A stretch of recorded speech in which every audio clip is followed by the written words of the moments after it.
Yes, this is a IFB washing machine motor.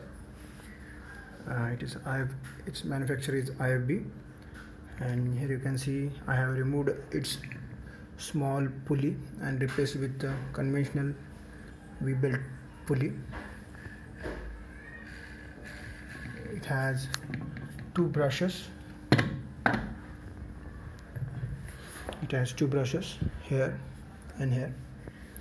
Then it has a tachometer here, two tachometer wires, and one stator wires, and all these wires are here in the junction box.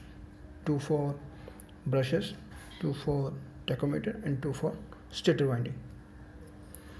Then it is a universal motor, so it can run on both AC and DC.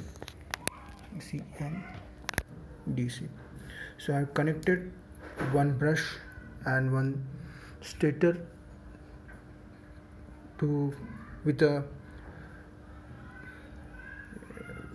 connection. So